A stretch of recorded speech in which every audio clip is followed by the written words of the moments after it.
অজয় তাড়াতাড়ি নে টিফিনটা বলো না এবার। হ্যাঁ টিফিন টাইম হয়ে গেছে তাড়াতাড়ি। অজয় আমার ভাই মনে হয় আবার এসেছে। আর ওটা তোমার ভাই? হ্যাঁ ওইটাই আমার ভাই। ও কি হয়েছে? বলে দিবি যে দাদা নেই। কেন? দাদা কোথায় চলে গেছে, কবে আসবে কোনো বলে যায়নি, আমার উপরেই দায়িত্ব দিয়ে গেছে, এটাই বলবি। কিসের জন্য কিসের জন্য? ও আবার টাকা চাইবে। ও ঠিক আছে, তাহলে তুমি লুকিয়ে পড়বে নাকি? হ্যাঁ নাকি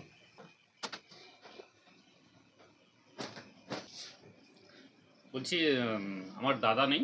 হ্যাঁ না তোমার দাদা নেই। কি হয়েছে বলো, আমি আছি দোকানে এখন।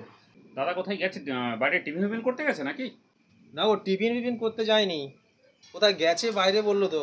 আমাকে বলে গেল আমি দোকানে এখন থাকবো নি কদিন, আমাকে একটু সামলাতে হবে বলে চলে গেল। কোথায় গেছে একটু বলতে পারবে না? মানে কবে কি ফিরবে বা কতদিন কি দেরি হবে, যদি কিছু যদি ইনফরমেশন দিতে পারো, খুব দরকার ছিল দাদার সাথে। দেখো দাদা, কবে ফিরবে বা কবে কি হবে আমি তো বলতে পারবো নি, আমি দোকানে থাকি কাজ করি। আমাকে বলে গেল খালি যে আমি এখন মোটামুটি ফিরবো নি কদিন, দোকানটা একটু দেখিস, ব্যাস এই পর্যন্ত। আমি আর জানিনি বেশি কিছু। দাদার সাথে খুবই দরকার ছিল, দাদার যে নাম্বারটা সেই ফোনটাতেও লাগছে না। বলছি দাদার আর কোনো নাম্বার আছে? একটু নাম্বারটা দাও না, আমি দাদাকে একটু কল করে নিই, খুব এমার্জেন্সি দরকার আছে। আর কোনো নাম্বার ফাম্বার নেই আমার কাছে, আমার কাছে একটাই নাম্বার, সে তোমার কাছে ওটা আছে, ওটাও আমার কাছেও আছে। আমি বলতে পারবো নি ও কি দরকার সেটা বলো, বলতে পারি। দরকার বলতে তোমাকে কি করে বলি বলো তো? আরে অত গগা করিও নি তো, ও করতে করতে সময় চলে যাচ্ছে। কি বলবে তাড়াতাড়ি বলো, দোকান বন্ধ করারও সময় হয়ে গেছে, টিফিন করা হয়নি আজকে, মাথা গরম হয়ে গেছে। হ্যাঁ সেটা বুঝতে পেরেছি দাদা, তোমাকেও খিদে লেগেছে, বন্ধেরও সময় হয়ে গেছে, কিন্তু এমার্জেন্সি খুব দরকারও ছিল।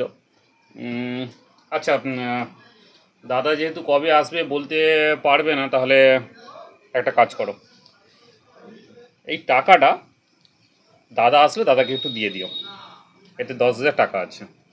আবার কিসের কি টাকা, কিসের টাকাটা বলতে হবে তো, দাদা এলে দিয়ে দিলে হলো। ঝামেলা তোমরা প্রচুর বাড়াও। কিসের টাকা বলতে তোমাকে বলাটা কি, বলেই শোনো, কালকে রাত্রে দাদা কাউকে একটা ফোন করছিল শুনলাম।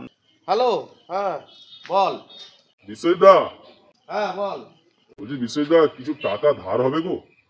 আরে আমি দোকানে মাল তুলতে পারছি নি, আর তুই টাকা চাচ্ছিস? না রে ভাই।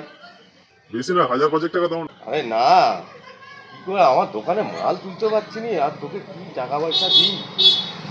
তো কালকে ফোন করছিল, আমি শুনলাম, সেটা শুনেই ভাবলাম আমার কাছে ওই কিছু টাকাই ছিল, 1,000-10,000 টাকায় আমি জোগাড় করতে পেরেছি, এটা দাদাকে দিও। আর দাদাকে বলো যে আমি এটা দিয়ে গেছি, যতটা আমার সামর্থ্যে আমি পেরেছি। আর দাদাকে ব্যবসাটা একটু ঠিকঠাক করে রানিং করতে বলো, ঠিক আছে? আর তাহলে দাদাকে একটু বলে দিও মনে করে, আমি তাহলে আসি। হ্যাঁ ভাই ভাই ভাই। আরে দাদা, তুমি দোকানেই আছো?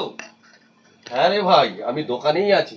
আমি তোর অনেকক্ষণ থেকে কথা শুনছি, আমি এখানে দোকানেই বসেছিলাম। আমাকে যে সেই দাদাটা বললো, বলে তুমি নাকি কোথাও বাইরে গেছো, কবে ফিরবে তার কোনো ঠিক। হ্যাঁ, তোকে বাইরে থেকে দেখেই আমি লুকিয়ে বসেছিলাম। আমাকে দেখে লুকিয়ে পড়েছো কেন? আমি তো জানি তুই এসে টাকা চাইবি, আমি তো জানি তুই জানি টাকা চাই, টাকা চাই, জানি টাকা চাই, টাকা চাই, সেই ভয়েই আমি লুকিয়ে বসেছিলাম। কিন্তু তুই যে আমার অসময়ে আমাকে সাহায্য করবি, এটাই আমার খুব ভালো লাগলো।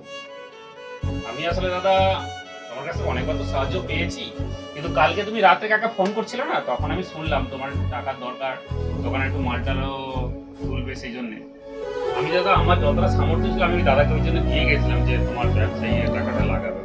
ভাই ভাই কিছু মনে করিসনি, আর আমার মেন্টালি ঠিক ছিল নি, আর তোকে দেখেই আমার মনে হয়েছিল যে তুই টাকাটা বারবার চাস, তো সেই জন্যই আমি লুকিয়ে পড়েছি। আর কিছু মনে করিসনি ভাই, চল চল চল চল চল চল চল চা খেয়ে আসি তুই ভাই, চল। না না না না চা খেয়ে আসি। না না তুমি দোকান গুছাও ভাই, কিছু মনে করিসনি, চা খেয়ে আসি। না ঠিক আছে, হ্যাঁ দুবাইয়ের ব্যাপার, চল চল।